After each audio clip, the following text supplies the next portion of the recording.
زدبانگ کے شاہینم و قارم بزمی چیست، صحراست کے دریاست تہ بالو پر ماست۔ دفاع پاکستان کے درخشندہ کارناموں سے مزین پاک فضائیہ کا شمار دنیا کی بہترین ایئر فورسز میں ہوتا ہے۔ اس کی برتری اور مہارت اس کے بہادر سپاہیوں کی فہم و فراست اور تمام شعبوں کے مربوط نظام سے عبارت ہے۔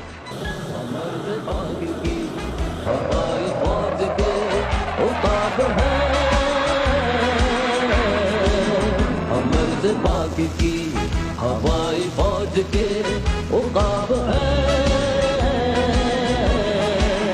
یقین بے مثال ہے، یقین بے مثال ہے، یقین بے مثال ہے، وفا میں لاجواب ہے۔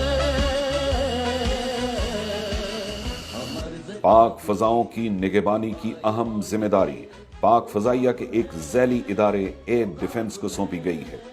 فضائی دفاع کے نظام میں اس کی حیثیت ایک ایسی کھلی آنکھ کی مانند ہے جو خیرہ کرتی روشنیوں اور گھپ اندھیروں میں دشمن کو دیکھنے اور اپنے ہدف کو نشانہ بنانے کی صلاحیت رکھتی ہے۔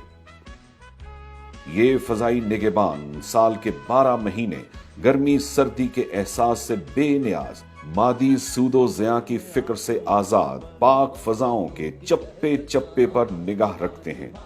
انہی جانباز مجاہدوں کو ایئر ڈیفنس کنٹرولرز کہا جاتا ہے۔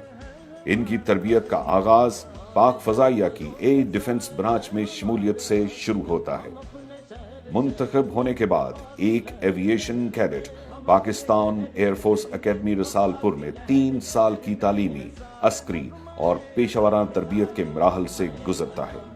بنیادی تربیت کا آخری مرحلہ فضائی دفاع کے اسرار و رموز سے آگہی ہے، جسے ایئر ڈیفنس ٹریننگ سکول انتہائی جدید تربیتی اور حربی آلات کی مدد سے بخوبی سر انجام دیتا ہے۔ سکول میں کیڈٹس کو فائٹر کنٹرولنگ کے ساتھ ساتھ ریڈار اور زمین سے فضا میں مار کرنے والے میزائلوں کے استعمال سے بھی متعارف کروایا جاتا ہے۔ مستقبل کے فائٹر کنٹرولرز کو حربی اور دفاعی چالوں کی ابتدائی تربیت پاک فضائیہ کے تیار کردہ جدید ترین سیمولیٹرز پر دی جاتی ہے۔ ہوائی فوج کے عقاب ہے۔ You see aircraft operating in the western flank of the area is getting outside the area.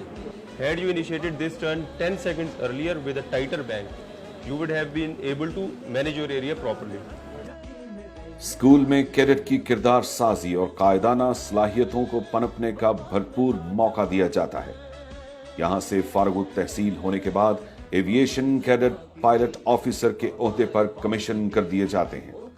Air defence controller کی تربیت کا اگلا مرحلہ school of air defence operations ہے، جہاں مشن کی منصوبہ سازی، مؤثر جنگی تدابیر اور چالوں کی تربیت دی جاتی ہے۔ Coming towards the tactics of the mission, here we envisage that adversary is having IR tail quarter missiles, whereas our formation is having IR all aspect missiles. School کی تربیت کے بعد ایئر ڈیفنس کنٹرولرز کو ملک کے طول و عرض میں پھیلے ایئر ڈیفنس یونٹس میں تعینات کر دیا جاتا ہے، جہاں شبانہ روز کڑی محنت اور متعدد مشقوں کی مدد سے اسے اپنی پیشہ ورانہ صلاحیتوں کو سنوارنے کا موقع ملتا ہے۔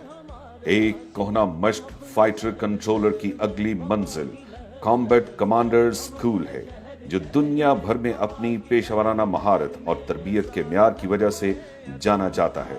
اسکول کا شمار دنیا میں صف اول کے فضائی لڑاکا تربیت کے اداروں میں ہوتا ہے۔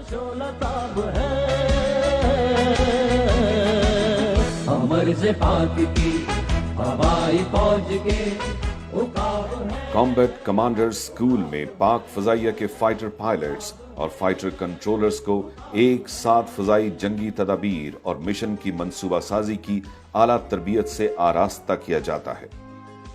کامبیٹ کمانڈر اسکول سے فارغ التحصیل فائٹر پائلٹس اور فائٹر کنٹرولرز اپنے اپنے پیشے میں فنی مہارت کے ساتھ ساتھ ایک مضبوط کامبیٹ ٹیم میں مربوط ہو جاتے ہیں، اور یوں فائٹر کنٹرولر کامبیٹ کنٹرولر کا اعزاز حاصل کر پاتا ہے۔ بلا شبہ یہ ٹیم ملک و قوم کے لیے ایک قیمتی اثاثے سے کم نہیں۔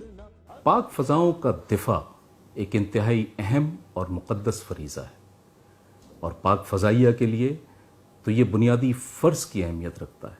یہی وجہ ہے کہ پاک فضائیہ کے سربراہ کمانڈر پاکستان ایئر ڈیفنس کے عہدے پر مامور ہیں۔ میں بحیثیت air officer commanding air defence پورے یقین اور اعتماد کے ساتھ کہہ سکتا ہوں کہ پاک فضاؤں کا دفاع ناقابل تسخیر ہے، اور وقت پڑنے پر پاک فضائیہ کے ایئر ڈیفنس کا یہ دستہ قوم کے لیے نوید اور دشمن کے لیے پیام اجل ہوگا انشاءاللہ۔ فضائی نگرانی کے نظام میں مختلف نوعیت کے radar, mobile observer units, air defence alert پر موجود لڑاکا طیارے اور زمین سے فضا میں مار کرنے والے میزائل ملک کے طول و عرض میں پھیلے ہوئے ہیں۔ یہ امر قابل ذکر ہے کہ زمین اور سمندر سے فضا میں مار کرنے والے پاکستان کی بری اور بحری افواج کے میزائلوں کا کنٹرول بھی پاک فضائیہ کے ایئر ڈیفنس کنٹرولر ہی کی ذمہ داری ہے۔